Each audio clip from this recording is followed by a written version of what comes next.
గౌరవనీయులైన మంత్రివర్యులు, పార్లమెంటు సభ్యులు, శాసన మండలి సభ్యులు, శాసనసభ్యులు, వివిధ స్థాయిల స్థానిక సంస్థల ప్రజాప్రతినిధులు ఇటీవలనే పార్టీ సభ్యత్వాన్ని విజయవంతంగా పూర్తి చేసుకొని వివిధ స్థాయిలకు పార్టీ నాయకులుగా ఎన్నుకోబడ్డటువంటి మిత్రులు, తెలంగాణ రాష్ట్రం నలుమూలల నుంచి అశేషంగా ఈ మహాసభకు తరలివచ్చినటువంటి అన్నాదమ్ములకు, అక్క చెల్లెలకు అందరికీ వందనం, శుభాభివందనం, తెలంగాణ ఉద్యమాభివందనం. మహబూబ్నగర్ జిల్లా నుంచి ఎక్కడనో గద్వాల, వనపర్తి ప్రాంతాల నుంచి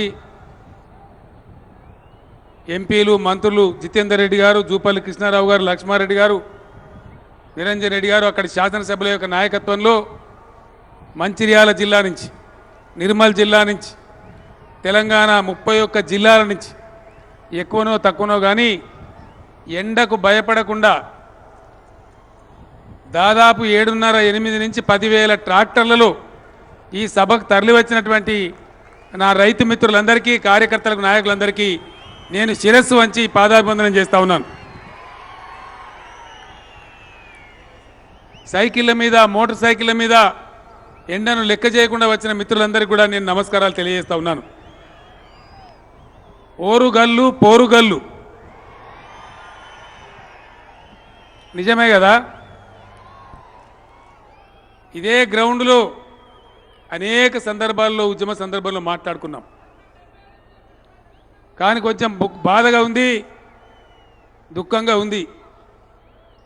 ఈ గ్రౌండ్లో గతంలో జరిగిన అన్ని సభలలో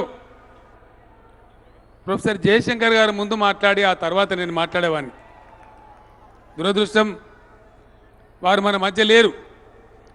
కానీ తప్పకుండా ప్రత్యేకించి ఈరోజు స్వర్గం నుంచి మనల్ని అందరినీ వారు చూస్తూ ఉన్నారు, ఆనందిస్తూ ఉన్నారు, ఆశీర్వాదం కూడా చేస్తూ ఉన్నారు. సార్ పెద్ద ఎత్తున జయశంకర్ సార్ అమరహే, మీరందరూ పెద్ద ఎత్తున చప్పట్లతో నివాళులు అర్పించాలి. సార్కు స్వర్గానికి వినిపించాలి దయచేసి. ధన్యవాదాలు. ఈనాడు ఈ పార్టీ 16 సంవత్సరాలు ముగించుకున్నది. ప్రారంభమైన నాడు జగన్ ఇది ఉంటుందా అని ఒకడు, ముందల పడుతుందా అని ఒకడు, మగల పుట్టింది పుబ్బల పోతుందిరా అని ఇంకోడు నానా రకాలుగా మాట్లాడింది. వాడు పోయింది కానీ మనం పోలే. 16 ఏళ్ళు పూర్తి చేసుకొని దిగ్విజయంగా 3 సంవత్సరాల పరిపాలన, ప్రభుత్వ పరిపాలన కూడా పూర్తి చేసుకొని రాష్ట్రం సాధించి తొలి గమ్యాన్ని ముద్దాడి రాష్ట్రంలోని అన్ని వర్గాల ప్రజల ముఖాల మీద చిరునవ్వు చూసేటువంటి బంగారు తెలంగాణ దిశగా ప్రస్థానమయ్యే ప్రస్తుత సందర్భంలో జరుగుతున్న ఈ మహాసభ చాలా సంతోషాన్ని, ఆనందాన్ని కలిగిస్తూ ఉన్నది. 16 సంవత్సరాలు ఉద్యమాన్ని, పార్టీని నిలబెట్టి నడిపినా, ఎన్నికల్లో పార్టీని విజయ ప్రస్థానానికి చేకూర్చి ప్రభుత్వం ఏర్పాటు చేసే అవకాశం తెచ్చినా, ఈరోజు మళ్ళీ ఈ మహాసభలో ఇంత భారీ ఎత్తున భారతదేశంలో ఏ పార్టీ కూడా గుండెలు జాలై ఇంత పెద్ద సంఖ్యలో సభ పెట్టడానికి ఈ సభను ఈరోజు విజయవంతం చేస్తున్న ఈ కీర్తి, ఈ గౌరవం, ఈ మొత్తం గౌరవం టీఆర్ఎస్ పార్టీ గులాబీ శ్రేణులదే, కార్యకర్తలదే, మీదే మీదే అని చెప్పి నేను మనవి చేస్తూ ఉన్నాను. నాటి నుంచి నేటి వరకు అన్నం తిన్నమో, అటుకులు బుక్కినమో, ఉపవాసాలనమో, పోలీసు లాఠీ దెబ్బలు తిన్నమో రాష్ట్రాన్ని సాధించే వరకు విశ్రమించలే. ఈరోజు కూడా రాష్ట్ర ప్రభుత్వంలో ఏ ఒక్క వర్గాన్ని కూడా విస్మరించకుండా అందరి సంక్షేమాన్ని తీసుకొని మనం ముందుకు పోతూ ఉన్నాం. తెలంగాణ వచ్చింది. వచ్చినాక ఏం జరగాలి? అనేకమైనటువంటి అవస్థలు, వలసలు పోతున్న లక్షలాది మంది ప్రజలు మన వర్ధన్నపేట, మన పర్కాల, మన వరంగల్ పట్టణ పరిసరాల నుంచి లక్షలాది మంది చేనేత కార్మికులు సూరత్ పోయినటువంటి సందర్భం. వాళ్ళు ఇంకా రావాలి. ఇప్పుడు వస్తారు. ఇప్పుడు టెక్స్టైల్ పార్క్ వస్తే అందరూ కూడా తిరిగి వస్తారు. పాలమూరు మహబూబ్నగర్ జిల్లా నుంచి 15 లక్షల మంది రైతులు వలస పోయి దేశవ్యాప్తంగా పొట్టబోసుకోవడానికి కూలీ చేస్తూ బతుకుతున్న పరిస్థితి. సమైక్య రాష్ట్రంలో జరిగిన జీవన విధ్వంసం, రైతుల ఆత్మహత్యలు, చేనేత కార్మికుల ఆకలి చావులు, అనేకమైనటువంటి ఇబ్బందులు, పటాకులు వేలిపోయినట్టు పేలిపోయే ట్రాన్స్ఫార్మర్లు, వందల వేలాదిగా ప్రతిరోజు కాలిపోయేటువంటి కరెంటు మోటార్లు, చాలా భయంకరమైనటువంటి దృశ్యం. ఏం చేయాలా? ఎక్కడ చూసినా జనరేటర్లు, ఇన్వర్టర్లు, కన్వర్టర్లు, స్టెబిలైజర్లు. ఇది 2014 జూన్ 2న మన ముందున్నటువంటి తెలంగాణ ముఖ చిత్రం. వాస్తవం మీ అందరికీ తెలుసు. ఈ సందర్భంలో ఏం చేయాలి? కర్తవ్యం ఏంది? అన్నిటికన్నా ముందు తొలగించాల్సిన బాధ కరెంటు బాధ. అది ప్రగతికి మూలం, వ్యవసాయానికి మూలం. అడుగంటిపైన భూగర్భ జలాల వల్ల బట్టలు ఉతుకోనన్న బోరే బతుకు మనకు, పశువులకు నీళ్ళు పెట్టనన్న బోరే, అన్ని రకాల ఇబ్బందులు అవుతున్నాయి. కాబట్టి కరెంటు బాగు చేయాలనుకున్నాం. చాలామంది మాట్లాడినారు కాంగ్రెస్ నాయకులు, మేము ఇంత సిపాయిలు ఇంటి కేసీఆర్ మేమే చేయలేకపోయినాం, నువ్వు ఎక్కడికి వెళ్ళి చేస్తావు, చేస్తే మహా అద్భుతమే అన్నారు. 6 నెలలు తిరగక ముందే కరెంటు పోకుండా చేయడమే కాదు, ఒక్క కరెంటు మోటార్ కూడా గాలిపోకుండా ఈరోజు ఈ పసల్లో, ఈ యాసంగి పసల్లో 23 జిల్లాల ఆంధ్రప్రదేశ్ కంటే కూడా ఎక్కువ మెగావాట్ల, అంటే 9500 మెగావాట్ల లోడ్ వచ్చినా విజయవంతంగా కరెంటు మనం సప్లై చేసి చూపించినాం. పరిశ్రమలలో కార్మికులకు 15 రోజులు పని దొరికితే 15 రోజులు ఉపాసం ఉండేది. ఇలా 3 షిఫ్ట్లలో తెలంగాణ రాష్ట్రంలో పరిశ్రమలు పనిచేస్తూ ఉన్నాయి. వ్యవసాయం బ్రహ్మాండంగా జరిగింది. పంటలు కూడా బాగా పండుతూ ఉన్నాయి. పవర్ హాలిడేలు లేవు. ఎవ్రీ డే పవర్ డే కింద, ఎనర్జీ డే కింద బ్రహ్మాండంగా ముందుకు పోతూ ఉన్నాం. సంక్షేమానికి ప్రాధాన్యం ఇచ్చుకున్నాం. ఇప్పుడే మిత్రులు కడియం సిఆర్ గారు చెప్పినారు, నేను ఆ విషయం ప్రస్తావించను, సమయం ఎక్కువ తీసుకొని మీరు కూడా మళ్ళీ పోవాలి. 40,000 కోట్ల రూపాయలతోని దేశంలో ఎక్కడ లేని విధంగా బ్రహ్మాండమైన సంక్షేమ కార్యక్రమాలు ఈ రాష్ట్రంలో చేస్తూ ఉన్నాం. అవి మీ అనుభవంలో ఉన్నాయి, మీ అందరికీ కూడా తెలుసు. చివరికి ఎక్కడ దాకపోయినామంటే హైదరాబాద్లో కానీ, వరంగల్ ఎంజిఎంలో కానీ, నిమ్స్లో, ఉస్మానియాలో, గాంధీలో కానీ, ఇతర జిల్లా హాస్పిటల్లో కానీ పేదల పాపం వస్తే కొంతమంది దురదృష్టవంతులు చనిపోతారు. ఆ చచ్చిపోయిన వాళ్ళకి చివరి బిల్లు కట్టేదే చాలా కష్టం. తర్వాత అంబులెన్స్ తీసుకొని పోవాలంటే వాళ్ళు పెట్టే బాధలు వర్ణనాతీతం. అది నాకు స్వయంగా తెలుసు కాబట్టి ఆరోగ్య మంత్రి లక్ష్మారెడ్డి గారికి చెప్పి దానికి ఒక కార్యక్రమం పెట్టి, పరమపదం అనే పేరు పెట్టి, సర్కార్ హాస్పిటల్ కానీ ఇంకో హాస్పిటల్ కానీ పేదలు చనిపోతే రూపాయి ఖర్చు లేకుండా వాళ్ళ ఇంటికాడ, వాళ్ళు ఏ జిల్లా అయినా పర్వాలేదు, ఆదిలాబాద్ అయినా, మహబూబ్ నగర్ అయినా, ఖమ్మం జిల్లా అయినా సరే, ఆ శవాలను ఉచితంగా ఇంటికాడ దించరామని చెప్పినాం. ఇప్పటికే దాదాపు 5-6 వేల కుటుంబాలకు ఆ సాయం కూడా జరిగింది. టాప్ టు బాటమ్ ఆలోచన చేసి 40 లక్షల మందికి పెన్షన్లు ఇచ్చేటువంటి ఏకైక రాష్ట్రం ఇలా భారతదేశంలో తెలంగాణ అని చెప్పి నేను మనవి చేస్తూ ఉన్నా. కరెంట్ సమస్య పోయింది, జీవన విధ్వంసం జరిగింది. కాబట్టి సంక్షేమం చేసుకొని ప్రజలను కాపాడుకోవాలి, ప్రజల కడుపు నింపుకోవాలి, పేదలను, వృద్ధులను, వితంతువులను ఆదుకోవాలి. ఆ కార్యక్రమాన్ని విజయవంతంగా చేస్తూ ఉన్నాం. అదేవిధంగా మంచినీళ్ళ బాధ కూడా శాశ్వతంగా పోవాలి. దానికోసమే 40,000 కోట్ల రూపాయలతో టేకప్ చేసింది మిషన్ భగీరథ కార్యక్రమం. ఈ సంవత్సరం అయిపోయే వరకే గ్రామ గ్రామానికి కృష్ణా గోదావరి నీళ్లు కూడా చేరుకుంటే ఆ పనులన్నీ మీ కళ్ళ ముందే ఉన్నాయని నేను మీకు మనవి చేస్తా ఉన్నా. దీని తర్వాత జరగాల్సింది ఏంది? ఖచ్చితంగా పరిపాలనా సంస్కరణలు జరగాలి. ఎక్కడనో జిల్లా కేంద్రం ఉంటుంది, బెజ్జూరు నుంచి ఆదిలాబాద్ పోవాలంటే 300 కిలోమీటర్లు. పాత మెదక్ జిల్లాలోని సిద్దిపేటలో నంగునూరు మండలం నుంచి సంగారెడ్డి పోవాలంటే 220 కిలోమీటర్లు.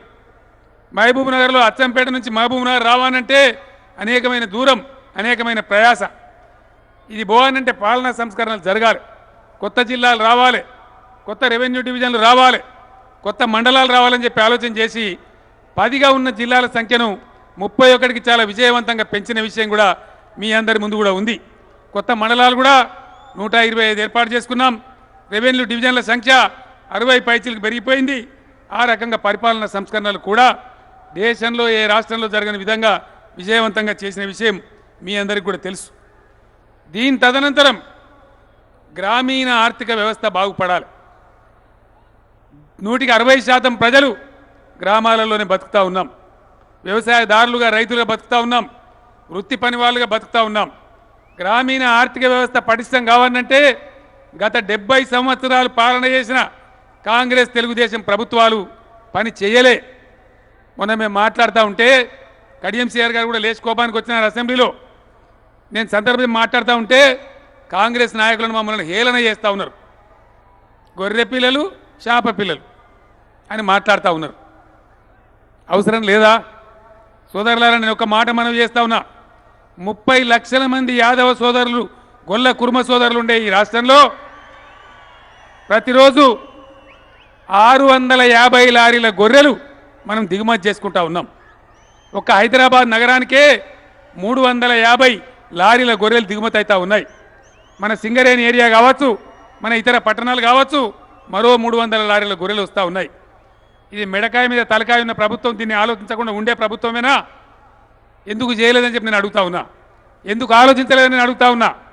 ఇలా యాదవ సోదరులు, గొల్లకుర్మ సోదరులు 30 లక్షల మంది జనాభా ఉంటే ఎందుకు ఈ పథకాన్ని ఆలోచించలేదు? అందుకే ఈరోజు ప్రతి గొల్లకుర్మ కుటుంబానికి, ప్రతి ఒక్క కుటుంబానికి ఆయనకు గొర్రెలు ఉన్నాయా లేవా అని చూడకుండా గొల్లకుర్మ అయితే చాలు ఖచ్చితంగా 21 గొర్రెల యూనిట్లు వాళ్ళకు అందించబోతా ఉన్నాం. 84 లక్షల గొర్రెలను ఈ సంవత్సరం వచ్చే సంవత్సరం కలిపి అందించబోతా ఉన్నామని మనవి చేస్తూ ఉన్నా. వాళ్ళు సంపాదించేది ఇదో తమాషాలాగా అందరూ అనుకుంటా ఉన్నారు. నేను ఒక మాట మీకు మనవి చేస్తా, మీరు ఓపికతో వినాలి. మన దగ్గర ఇప్పుడు ఆల్రెడీ ఒక 50-60 లక్షల గొర్రెలు ఉన్నాయి. 84 లక్షలు ఇప్పుడు తెస్తా ఉన్నాం. 1,60,000 1,70,000 గొర్రెలు ఉంటాయి. ఇవి 2 ఏళ్లలో 3 సార్లు ఈంతాయి. అంటే 5.5 కోట్ల గొర్రెలు అవుతాయి. 5.5 కోట్ల గొర్రెలు అయితే 1.5 కోటి మళ్ళీ పెంపకానికి ఉంచుకొని 4 కోట్ల గొర్రెలు అమ్ముకుంటే 5,000 రూపాయలకు ఒక గొర్రె అమ్ముకున్నా 20,000 కోట్ల రూపాయలను మన గొల్లకుర్మ సోదరులు సంపద సృష్టించబోతారు. 20,000 కోట్లంటే ఈశాన్య భారతంలో ఉండే ఒక 5-6 రాష్ట్రాల బడ్జెట్ కంటే ఎక్కువ అని చెప్పి నేను మనవి చేస్తా ఉన్నా. అంత పెద్ద శక్తి మన యాదవ్ సోదరులలో ఉంది. అందుకే ఈ పథకాన్ని ప్రవేశపెట్టినాం. ఇందులో పైరవేలు ఉన్నాయి. ఎవరికి లంచాలు ఇవ్వద్దు. మీరు సొసైటీలలో మెంబర్లు అయితే చాలు. ఆ ప్రకారంగా విజయవంతంగా దీన్ని పూర్తి చేసుకుంటాం. అదేవిధంగా నాయి బ్రాహ్మణ సోదరులు మనకు క్షౌరాలు చేస్తేనే మంచిగా శుభ్రంగా ఉన్న ఇవాళ సభలు అందరం మంచిగా కనబడుతున్నాం. వాళ్ళకి క్షౌరాలు చేయకపోతే ఎంటికలు పెరిగి గుడ్డేలుగులు కనబడతాం. నిజమే కదా? నిజమేనా కాదా అన్న? నిజమేనా? ఆ సోదరులను కూడా ఆదుకోవాలి. దోబి రజక సోదరులు మన బట్టలు ఉతికితేనే పరిశుభ్రంగా ఉంటాం. మన విశ్వబ్రాహ్మణ సోదరులు, మన కంచరి సోదరులు, కుల వృత్తి కోల్పోయిన కుమ్మరి సోదరులు, చేనేత సోదరులు, ఇంకా ఉన్నటువంటి కుల వృత్తుల వాళ్ళు, వృత్తి లేకుండా సంచార జీవులుగా ఉన్న ఎంబీసీ 93 కులాలుగా ఉన్నటువంటి బీసీ వర్గాలలో చాలా పెద్ద నిర్లక్ష్యానికి గురైనారు. అందరి గురించి కూడా బడ్జెట్లో ఏర్పాటు చేసుకున్నాం. అందరికి కూడా బ్రహ్మాండమైన పని జరగబోతా ఉంది. 25,000 నవీన క్షౌరశాలలు తెలంగాణ గ్రామాలలో. మన ధనిక రాష్ట్రం కాబట్టి గ్రామాలలో సంస్కృతి మారాలి. గ్రామాలలో ఉండే నాయి బ్రాహ్మణులు 25,000 మందికి 1,00,000 రూపాయల చొప్పున 100% ప్రభుత్వమే సబ్సిడీ ఇచ్చి నవీన క్షౌరశాలలు, మోడర్న్ సెరూల్స్ ప్రతి గ్రామంలో ఈ సంవత్సరమే పంపిణీ చేయబోతా ఉన్నామని మనవి చేస్తూ ఉన్నా. రజక సోదరులకు ధోబీ ఘాట్లు కానీ, అధునాతనమైన డ్రైయర్స్ కానీ, వాషింగ్ మెషిన్స్ కానీ సప్లై చేయబోతా ఉన్నాయని మనవి చేస్తూ ఉన్నా. విశ్వబ్రాహ్మణ సోదరులకు, వడ్రంగి సోదరులకు, కమ్మరి సోదరులకు, అదేవిధంగా కంచర్ సోదరులకు కూడా, విశ్వకర్మలుగా ఉన్న పంచదాయిల వాళ్ళకు కూడా 200 కోట్ల బడ్జెట్ కేటాయించాం. వాళ్ళ సంక్షేమాన్ని కూడా చేసుకుంటామని మనవి చేస్తూ ఉన్నాం. గీతి వృత్త కార్మికుల గురించి హైదరాబాద్లో కళ్ళు దుకాణాలు ఆంధ్ర వాళ్ళు మూసేసినారు. తెలంగాణ వస్తే తెరిపిస్తామని చెప్పినాం, వాటిని తెరిపించినాం. ఈరోజు 5 కోట్ల ఈత తాటి చెట్లు కూడా పెంచేటువంటి కార్యక్రమాన్ని చేస్తూ ఉన్నాం. ఈ మందు కళ్ళు బాధ పోవాలి, మంచి కళ్ళు మళ్ళీ తెలంగాణ రావాలి, మన గీత పని వాళ్ళు కూడా గొప్పగా బతకాలని చెప్పి ఈ సందర్భంగా నేను మనవి చేస్తూ ఉన్నాను. ఎరువుల కొరతలు మనం చూసినాం, ఇత్తనాల కొరత చూసినాం, ఎరువుల దుకాణాల కాడ చెప్పులు పెట్టిపోదుము, పోలీస్ స్టేషన్లలో అమ్మినారు, 2 రోజులు లైన్లో ఉంటే ఒక బస్తా దొరకది. ఈరోజు ఆ పరిస్థితి లేదు, దాన్ని కూడా సంస్కారం చేసుకున్నాం. ఎండాకాలంలో ఎవరికి పట్టలేనప్పుడు దేశంలో లక్షల మెట్రిక్ టన్నుల బఫర్ స్టాక్స్ తెచ్చి మన రాష్ట్రంలో స్టాక్ చేస్తూ ఉన్నాం. అందువల్ల ఎరువుల కొరత, విత్తనాల కొరత కూడా రైతాంగానికి రాకుండా తయారైందని నేను మనవి చేస్తూ ఉన్నా. మన గవర్నమెంట్ టీఆర్ఎస్ ప్రభుత్వం వచ్చే నాటికి రాష్ట్రంలో గోదాముల కెపాసిటీ కేవలం 4 లక్షల మెట్రిక్ టన్నులు. అది సరిపోదని ఆలోచించి ఇలా 17 లక్షల అదనపు మెట్రిక్ టన్నుల గోదాములు నిర్మాణం పూర్తి అవుతా ఉన్నాయి. మే నెల ఆఖరుకు 21 లక్షల మెట్రిక్ టన్నులకు గోదాముల సామర్థ్యం కూడా పోయిందని మనవి చేస్తూ ఉన్నా. ఈ విధంగా కరెంటు బాగు చేసుకున్నాం, మంచినీళ్ళ సమస్య తీర్చే ప్రయత్నం చేసుకుంటా ఉన్నాం. మిషన్ కాకతీయ కింద చెరువులన్నీ కూడా 19,000 చెరువులు ఇప్పటికే బాగు చేసుకున్నాం, మిగిలిన చెరువులు బాగు చేసే దిశగా పోతా ఉన్నాం. చేప పిల్లలు కూడా బ్రహ్మాండంగా 27,000 కోట్ల చేప పిల్లలు ఈసారి వేసుకున్నాం. మళ్ళీ రాబోయే రోజులలో 50 కోట్ల చేప పిల్లలను ఉచితంగా సరఫరా చేయబోతా ఉన్నాం. మత్స్య పరిశ్రమకు కూడా 1000 కోట్ల రూపాయలు కేటాయించుకున్నాం. మత్స్య కార్మికులను కూడా బ్రహ్మాండంగా తయారు చేసుకోవడానికి పోతా ఉన్నాం.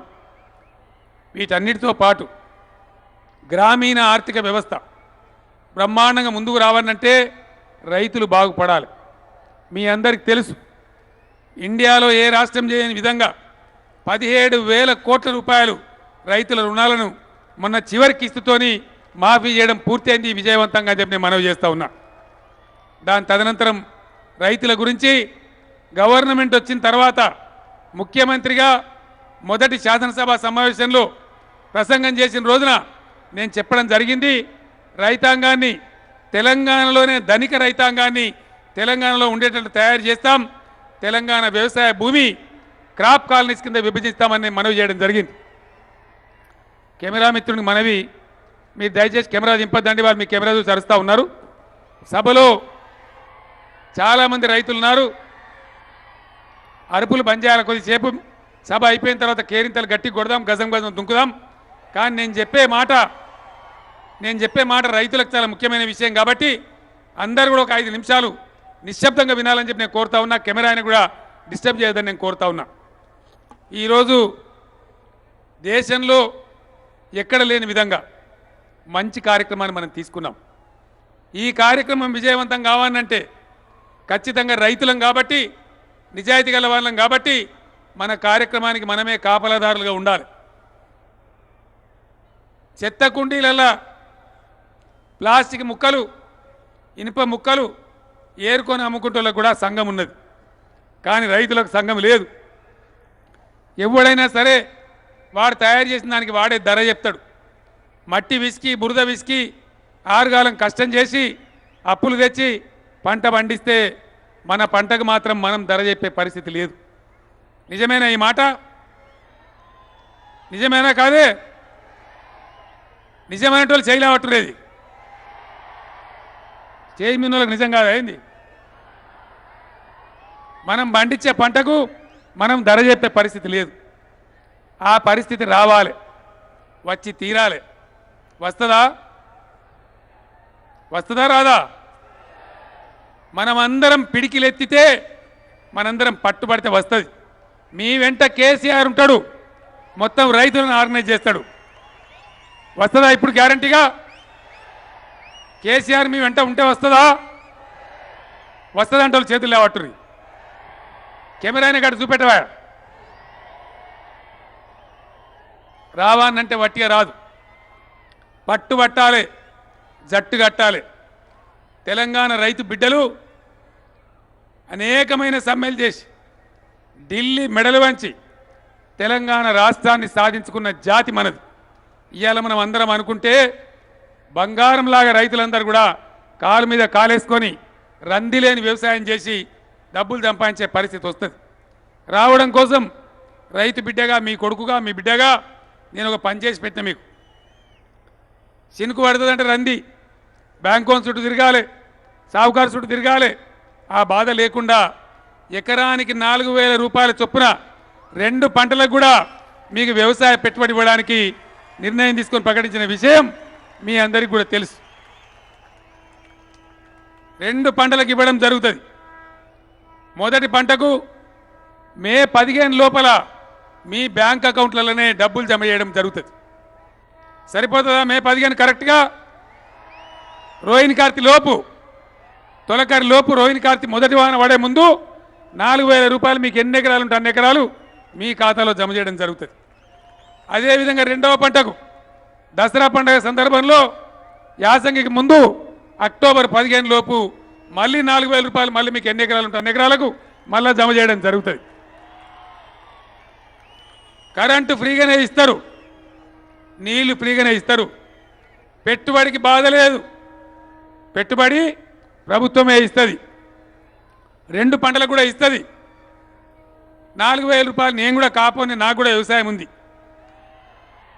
మొన్నగా ఆయన అన్న 4,000 ఎందుక కేసీఆర్ 2,500 జాలా అన్నాడు.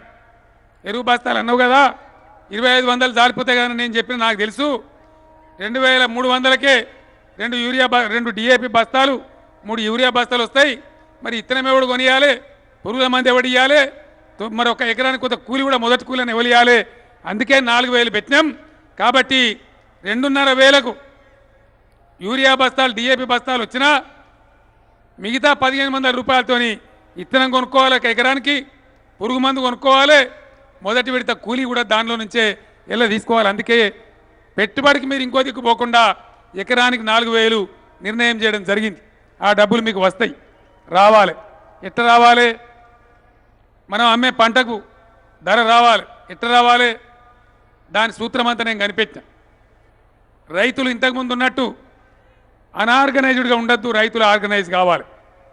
గ్రామంలో ఉండేటువంటి అందరూ రైతులతోని, అన్ని కులాల వాళ్ళు, ఎవరికి అర్ధగుంట భూమి ఉన్నా 2 గుంటల భూమి ఉన్నా ఆ రైతులందరూ మెంబర్లై గ్రామ రైతు సంఘం ఏర్పాటు కావాలి. గ్రామ రైతు సంఘాల సమాహారంగా మండల రైతు సమాఖ్య ఏర్పాటు కావాలి. మండల రైతు సమాఖ్యల యొక్క సమాహారంగా జిల్లా రైతు సమాఖ్య ఏర్పాటు కావాలి. జిల్లా రైతు సమాఖ్యల సహకారంగా రాష్ట్ర రైతు సమాఖ్య ఏర్పాటు కావాలి. రాష్ట్ర రైతు సమాఖ్యకు రాష్ట్ర ప్రభుత్వం బడ్జెట్లో పెట్టి బాజప్తా 500 కోట్ల రూపాయల నిధిని ప్రభుత్వం రాష్ట్ర కార్మిక కర్షక సమాఖ్య దగ్గర పెడుతుంది. ఆ సమాఖ్య అధ్యక్షుడు ముఖ్యమంత్రి ఎంత పవర్ఫుల్లో అంత పవర్ఫుల్ ఉంటాడు. ధాన్యం పండంగానే మనం బస్తాలు తీసుకొని మార్కెట్లకు పోవద్దు, ఎవరెవరి వాళ్ళం పోవద్దు. మన గ్రామ రైతు సంఘాలు, మండల రైతు సంఘాలు, జిల్లా రైతు సంఘాలు వ్యాపారస్తులతో మాట్లాడతారు. సేటు మక్కలు వండించిన బిడ్డ ఏం ధర ఇస్తావు, ఇస్తావా ఇయ్యవా?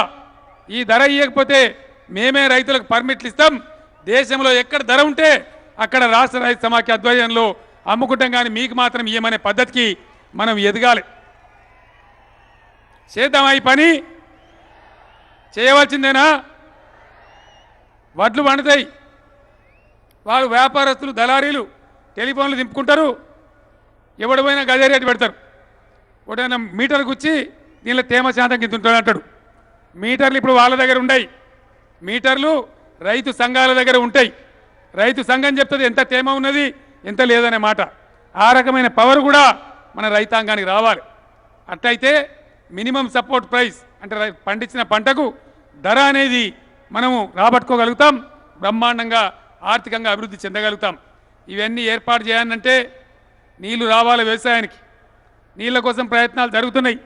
మిషన్ కాకతీయ మీకు తెలుసు, మంత్రి తుమ్మల నాగేశ్వరరావు పట్టుదల బట్టి ఆయన నియోజకవర్గం పాలేరులో ఖమ్మం జిల్లాలో 10.5 నెలల్లో ప్రాజెక్టు భక్తరామదాస్ కంప్లీట్ చేసి 60,000 ఎకరాలకు నీళ్ళడానికి ఇలా రంగం సిద్ధమైంది.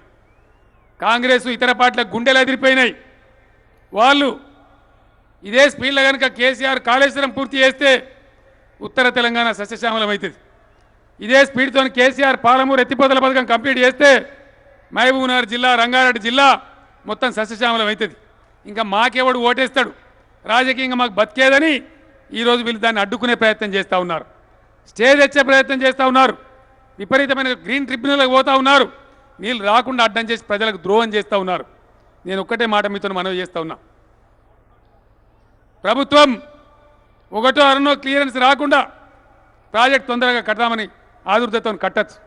దేనికోసం కడతారండి? ఎవరి కోసం కడతారు? తొందరగా నీళ్లు రావాలి. ఆరిపోయిన తెలంగాణ, వలసపోయిన తెలంగాణ, నెర్రెలు వారిన తెలంగాణ నేలకు నీళ్లు రావాలని ప్రభుత్వం చేస్తే దానిలో టెక్నికల్ తీసి కోడిగుడ్డు మీద ఈకెలు వీకి గ్రీన్ ట్రిబ్యునల్కి పోయి పర్యావరణ అనుమతి లేదు, తొక్క లేదు, తోశానం లేదని స్టేలు తెచ్చి దాన్ని అడ్డుకునే ప్రయత్నం చేస్తూ ఉన్నారు. ఈ కాంగ్రెస్ దద్దమ్మలు, ఈ సన్నాసులు ఆనాడు ఆంధ్రప్రదేశ్లో పదవుల కోసం, పైరవీల కోసం నోరు మూసుకొని దద్దమ్మల్లాగా పడున్నారు. కాబట్టే తెలంగాణ ఈ గతి పుట్టి చివరికి తెలంగాణ రాష్ట్రాన్ని సాధించుకున్నాం. వలసలు పోయే కర్మ తెచ్చింది ఈ సన్నాసులే. నేను ఒక మాట అడుగుతా ఉన్నా, ఇలా మిషన్ కాకతీయలో ఇవాళ చేయాల్సి వస్తున్న చెరువులు 45,000 చెరువులు ఏనాడన్నా వీళ్ళు కాంగ్రెస్ నాయకుల మీద ఒత్తిడి తెచ్చినారా? మా చెరువులు బాగు చేయాలని అడిగినారా? నోరు తెరిచినారా? యుద్ధం చేసినారా? ఏనాడు కూడా చెయ్యకపోగా మళ్ళీ ఇప్పుడు నీళ్లు రాకుండా శిఖండిలాగా అడ్డం పడతా ఉన్నారు. వాళ్ళందరినీ దయచేసి ఎక్కడికక్కడ నిలదీసి మీరే అడగాలని చెప్పి నేను కోరుతా ఉన్నా. వీళ్ళ చరిత్ర మీరు స్వయంగా చూసినారు. నేను అంటున్నా వీళ్ళని సన్నాసులని, దద్దమ్మలని. ఎందుకు అంటున్నా నేను? ఆనాడు మీరందరూ చూసినారు. పౌరుషం లేదు, వీళ్ళకి రేషం లేదు. వీళ్ళ నిష్క్రియాపరత్వం వల్లనే తెలంగాణ కరువు కాటకాల కాలవాలమైంది. 24 లక్షల బోర్లు వేసుకొని రైతుల బతుకులు బోర్ల పడ్డాయి. కరెంటు బాధలతో కాలి సచ్చినం, రైతుల కరెంటు షాకులు పట్టి సచ్చినం. వీళ్ళ యొక్క తెలివి తక్కువతనం వల్ల, వీళ్ళ తెలంగాణ యొక్క కాంగ్రెస్ నాయకుల అసమర్థ విధానాల వల్ల. అది మీ అందరికీ తెలుసు. రాజశేఖర రెడ్డి ముఖ్యమంత్రి ఉన్నాడు, అహంకారంతో మాట్లాడినాడు. మీ తెలంగాణ రావడానికి నేను అడ్డం కాదు, నిలువు కాదని ఆయన మనల్ని ఎక్కిరిస్తూ ఉంటే వీళ్ళు ఆయన సంకలతో వచ్చి ముసిముసి నవ్విండ్రు తప్ప ఒక్కడు కూడా ధైర్యం చేసి రాజీనామా వేసి రాలే. కిరణ్ కుమార్ రెడ్డి అనేటువంటి ఒక ముఖ్యమంత్రి ఎక్కువ మాట్లాడితే ఇదే ఈటల రాజేందర్, హరీష్ రావు, మిగతా టీఆర్ఎస్ ఎమ్మెల్యేలు వీళ్ళందరూ కూడా అసెంబ్లీలో నిలదీస్తే ఏమన్నాడు కిరణ్ కుమార్ రెడ్డి? రాసుకో, తెలంగాణకు ₹1 కూడా ఇయ్యా, ఏం చేసుకుంటావో చేసుకపోనాడు. ఒక్క కాంగ్రెస్ నాయకుడన్నా రాజీనామా చేసిండా? బయటికి వచ్చిందా? వీళ్ళకి నెత్తురుందా? పౌరుషమన్న బిడ్డలైతే గట్లే ఉంటారా? టీఆర్ఎస్ పార్టీ ఎన్నిసార్లు రాజీనామాలు ఇసిరిపారేసినాం, ఎన్ని సందర్భాలు ఉప ఎన్నికలు కొట్లాడినాం. ఆనాడు రాలే. ఆనాడు కాంగ్రెస్ నాయకుల సంచులు మోసిండ్రు పదవుల కోసం.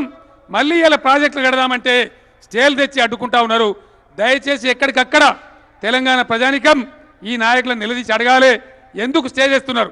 ఇవాళ మేలుగోరు స్టే చేస్తున్నారు, ఏం లాభిస్తుంది స్టే చేస్తున్నారని చెప్పి అడగాలని చెప్పి నేను ప్రజలందరినీ కూడా కోరుతా ఉన్నా.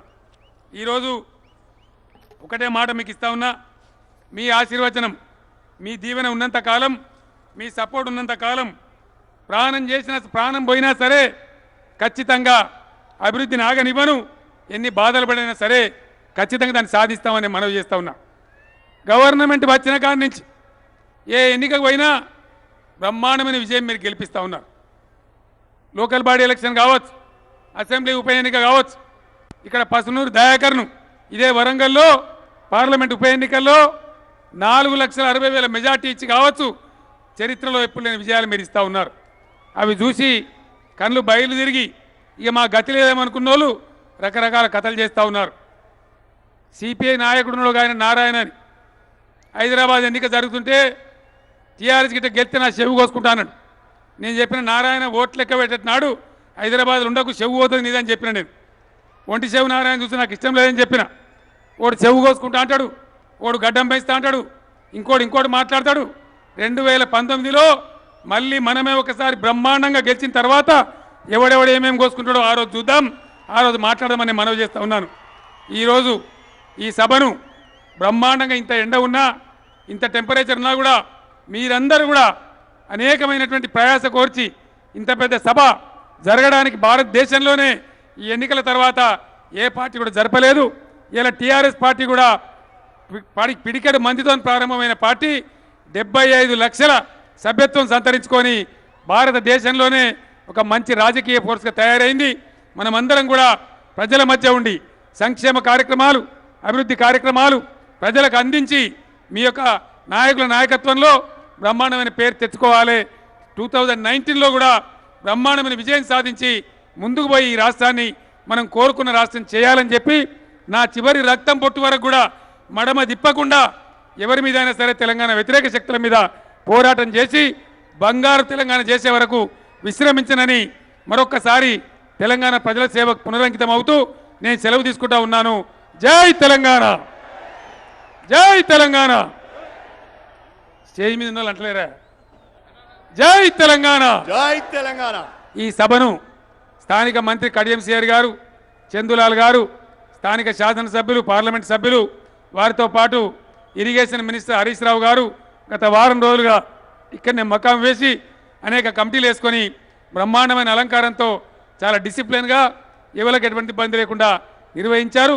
వారందరికీ కూడా సిఆర్ గారికి, హరీష్ గారికి, చందులాల్ గారికి, వరంగల్ శాసనసభ్యులు, పార్లమెంట్ సభ్యులు, ఇందులో కమిటీలలో పనిచేసినటువంటి మిత్రులందరికీ, వరంగల్ మేయర్ గారికి అందరికీ కూడా పేరు పేరున మనందరి పక్షాన, మొత్తం టీఆర్ఎస్ పార్టీ పక్షాన, తెలంగాణ ప్రజల పక్షాన నేను ధన్యవాదాలు, కృతజ్ఞతలు కూడా తెలియజేస్తా ఉన్నా.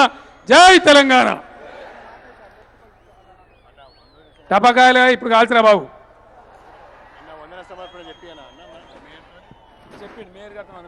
మేయర్ వరంగల్ మేయర్ గారు వందన సమర్పణ చేస్తారు. ఓరుగల్లుగడ్డపై చారిత్రక సభకు విచ్చేసినటువంటి అశేష జనవాహినికి వరంగల్ నగర పక్షాన హృదయపూర్వక నమస్కారాలు, కృతజ్ఞతలు తెలుపుకుంటూ, తెలంగాణ రాష్ట్రం ఏర్పడిన తర్వాత ఇంత పెద్ద భారీ బహిరంగ సభ ఏర్పాటుకు నిర్ణయం తీసుకున్నటువంటి ఉద్యమ నేత, తెలంగాణ రాష్ట్ర ప్రజల ఆశాజ్యోతి, రాష్ట్ర ముఖ్యమంత్రి గారికి శిరస్సు వంచి నమస్కారాలు తెలియజేసుకుంటున్నాం. మండు టెండను సైతం